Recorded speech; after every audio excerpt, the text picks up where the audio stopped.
Hi guys, and welcome to another episode of Kabir Considers. In this video, we're going to react to the infamous Texas deep freeze of 2021. So, I think I definitely heard of this. I might have seen a video about this, but like Texas was completely almost shut down. I think there were power failures. There were, just people trapped in their homes, the people running out of food. It was really, really bad. And Texas is a place that, when I think of Texas, I think really hot summers. I think of quite a warm climate. I don't really imagine Texas being really, really cold.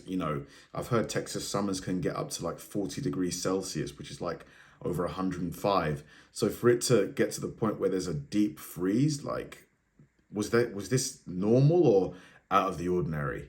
Total power grid collapse. We're coming for you, man. First floor roof is starting to fall in. It created a humanitarian crisis. A statewide blackout. Texas, a state known for its resilience against heat, suddenly finds itself at the mercy of two brutal winter storms. Families are left grappling with the unprecedented cold and days-long power outages. It soon becomes a life-threatening situation.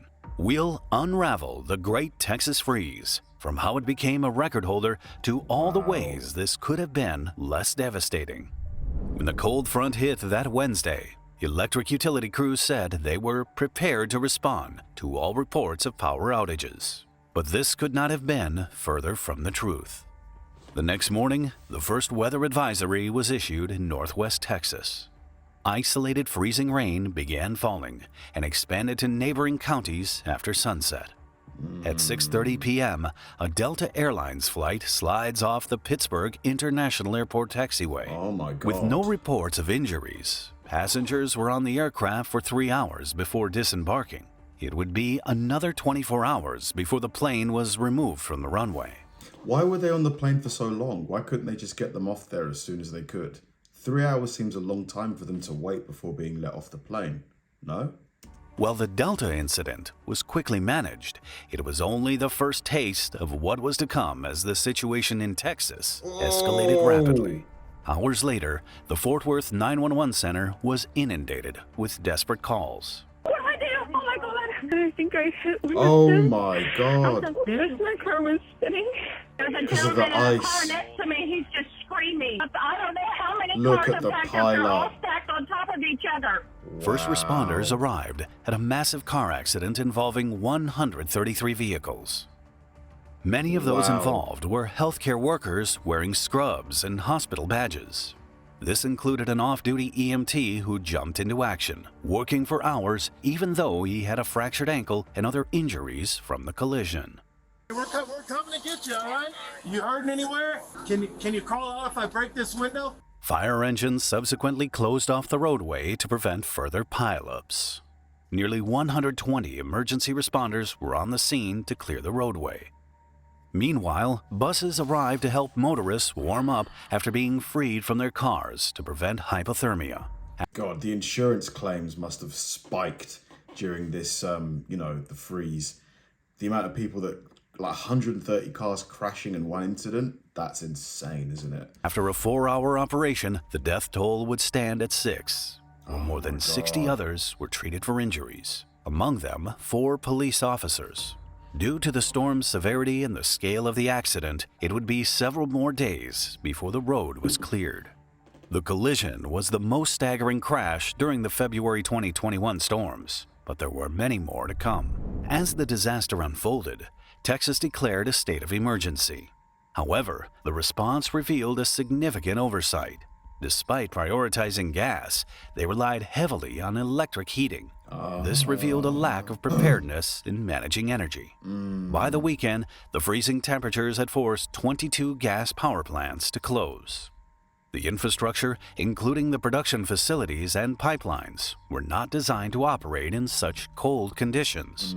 With the demand increased, prices spiked, making heating even more expensive and heightening the risks of power outages. Wow. Additionally, shutdowns across critical industries threatened to disrupt the economy, not just locally, but nationwide. Yeah, homeless people in this situation. they must have had it super, super hard. You know, it's impossible to sleep outside in these conditions. So homeless shelters must have been full, right? As if that was not enough, an unprecedented winter event was heading straight for southeastern Texas. By the afternoon, an Arctic cold front hit with snow, sleet, and freezing rain battering the area and intensified overnight. The storm was driven by two weather patterns. First, higher than normal pressure over the polar region meant lower pressure in the northern U.S., letting extremely cold air move into Texas.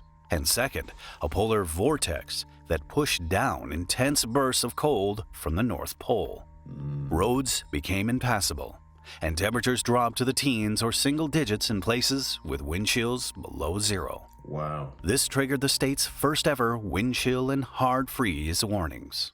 Demand for electricity and gas soared as people bitterly tried to stay warm in unprepared homes. I see. So this was the first time this sort of thing had ever happened. I still think a state like Texas should have been better prepared for this. What do you guys think? You know, just in case. Due to the overwhelming demand, unplanned outages started happening. And soon, the energy provider ERCOT issued a warning about potential rolling blackouts. That very day, President Joe Biden declared a state of emergency. In the early hours of the morning, ERCOT instructed electric companies to reduce power to prevent a grid shutdown. This action, known as load shedding, resulted in more than 3.6 million people losing electricity. Wow. Among those affected were the Beckel family, and it all started with a 911 call. The fire. We think medical, a wellness check. What's going on? We have family there right now, and the last time somebody spoke to them, they fainted on the phone, and we're just trying to find out if they're okay. Okay, stand on line for Houston Medical. 1 moment. The Houston Fire Department knocked on the door 13 minutes later, but left when there was no answer. Wow. I mean, 13 minutes is quite impressive for, you know, arriving at the person's door, but maybe they should have forced entry here. When dispatch returned the call, he didn't warn the firefighters about possible carbon monoxide poisoning. Nobody's on scene, so it's one of those things. No. If they get there and they have to force entry, they're going to break the door, displace the lock. Yeah, that's fine. Do that as soon as possible. Yeah. Okay. But this isn't your family member, right? I mean, this is our family. We think that they might have inhaled carbon monoxide in the garage. Why do you think that? Because of people that had called them in the morning. Why would you have been inhaling carbon monoxide is the question? Because the car was... Why don't you just open the door? Like, I get these asking... Some of these questions feel unnecessary. What do you guys think? In the garage, and they were cooking because the power was out. They were trying to charge their devices. Well, we have units out there. I'll let them know.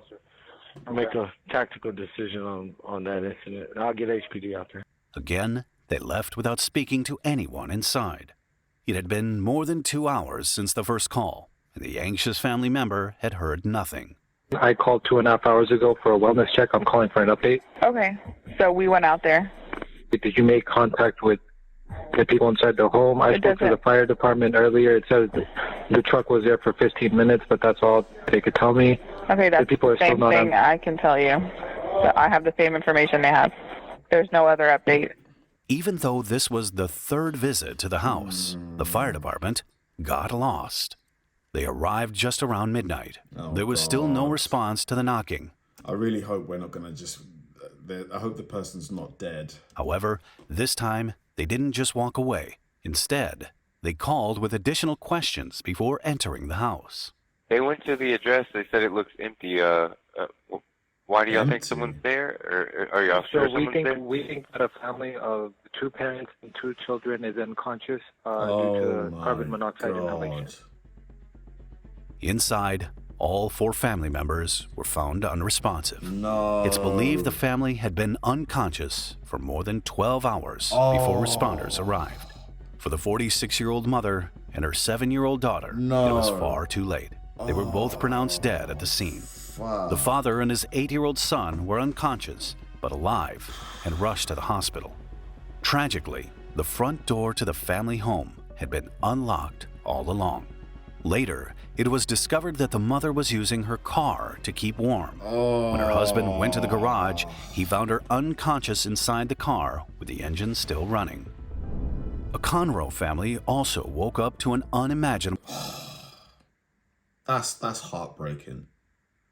But I thought most carbon monoxide detectors were battery powered.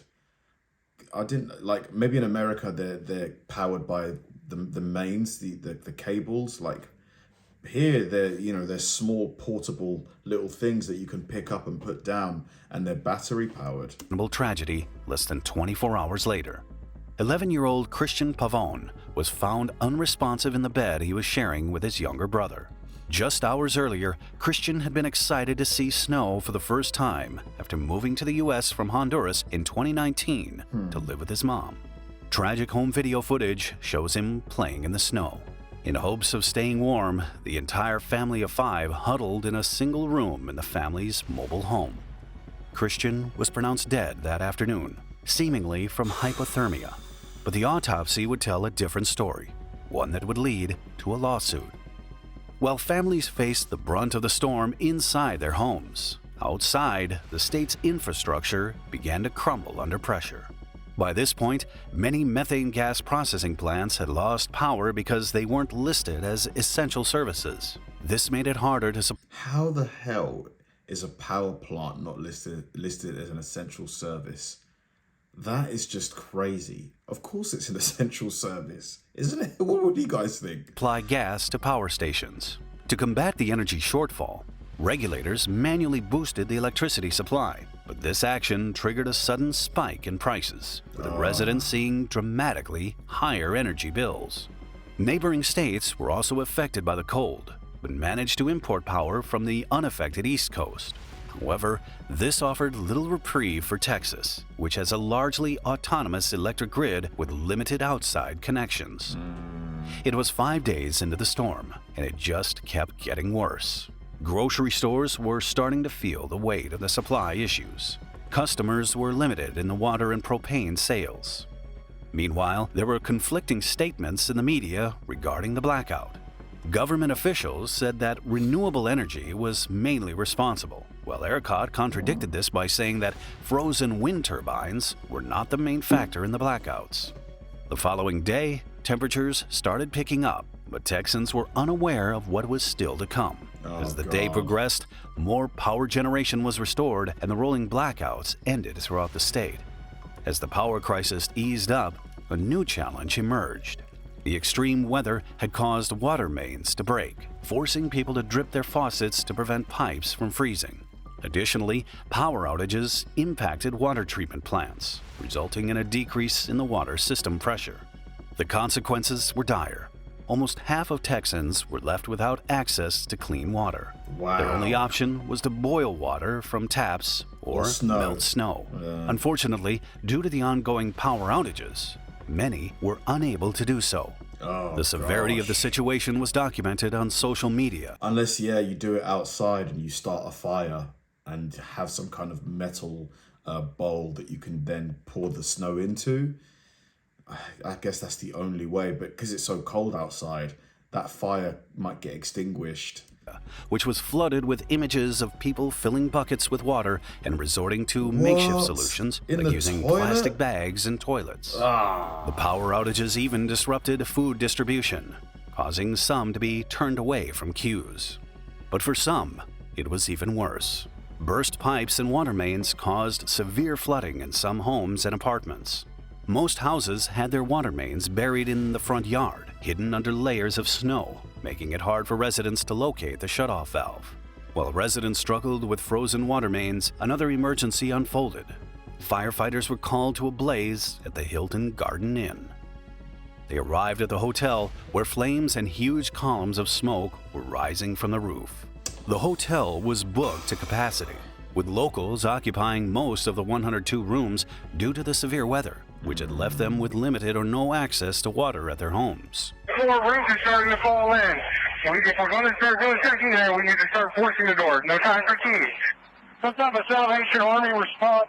We got a large number of displaced residents and large number. 2 days before the fire, frozen pipes had caused flooding in the hotel lobby. To prevent further damage, the fire sprinkler system was turned off. Unfortunately, This left the building vulnerable. Oh my When the fire God. started, the disabled sprinklers let the fire spread quickly. Firefighting was made even harder because burst pipes had also damaged the city's water supply. Firefighters were able to contain the blaze after midnight.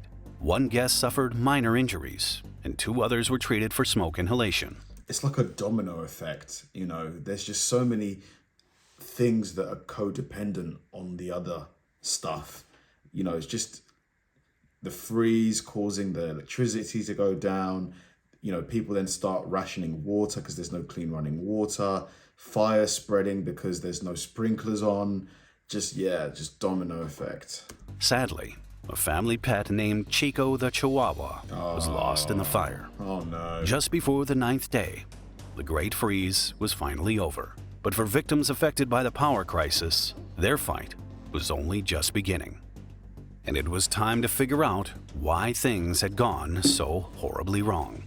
Was the Great Freeze really unprecedented? And was it a coincidence that Texas was caught so off guard? The main issue was undoubtedly the high energy demand for heating in an unprepared state. Yeah. The disaster was blamed on unprecedented weather, but it was somewhat predictable. This was the 3rd time recommendations were ignored. Surprisingly, the situation could have been much worse. During the power outage, ERCOT admitted in narrowly avoiding a prolonged blackout that could have lasted for months. Wow. The company defended its actions, which resulted in the largest forced power cut in U.S. history. Approximately 90% of Texans rely on ERCOT for their electricity, which primarily comes from sources like natural gas, wind, and coal.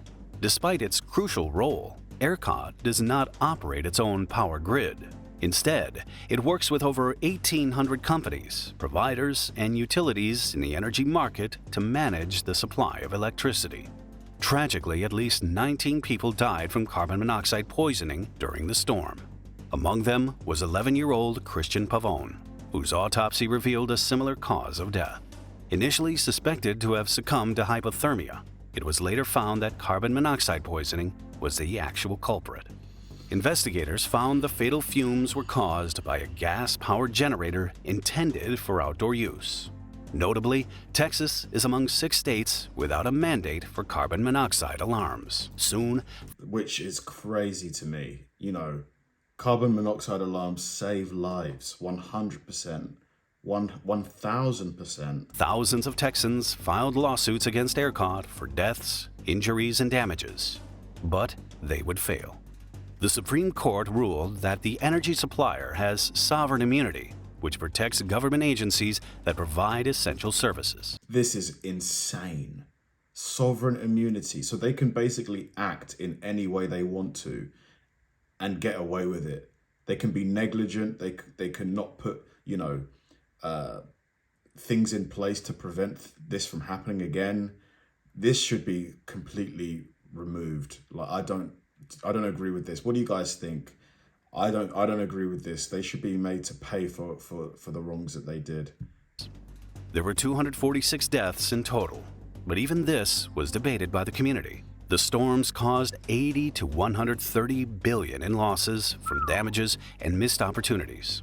Nearly a year later, the National Transportation Safety Board's investigation into the 133-car pileup found that road operators had been warned about the severe weather.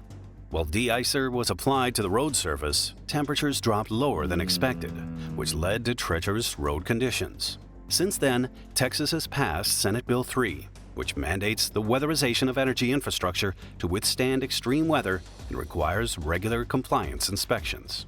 ERCOT improved its response to emergencies and public communication, creating a more reliable grid. The Public Utility Commission of Texas also strengthened management and enforcement to ensure compliance with new standards. Furthermore, public awareness campaigns have educated residents on home insulation, emergency preparations, and the dangers of carbon monoxide poisoning. But questions remain. Will these measures handle future extreme weather? I don't know. Will weatherization Probably finally not. be a priority?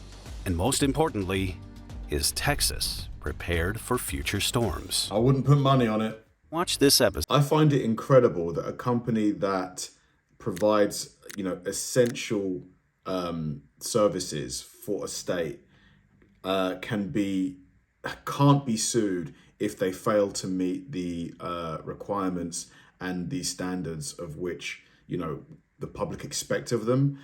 I just find that ridiculous. Like, they should have been prepared. They should have been prepared better. You can't just say, oh, because Texas doesn't often see weather like this, we're not going to put anything in place just in case it happens. You know, people are still paying their bills. Like, people pay their bills. So surely some of that money must go towards putting fail-safes in place. So yeah, I think the sovereign immunity should be removed. Let me know what you guys think of that. Let any Texans watching this, like, you must remember, you know, how did you feel like going through this? It must have been such a scary time, not knowing when the power was going to come back, not knowing when, you know, food supplies were going to be normalized again, not knowing when you could be able to drive again, really, because of all the ice on the road. Like, let me know your stories. I'd love to read them. Thanks for watching, guys, and I'll see you in the next one.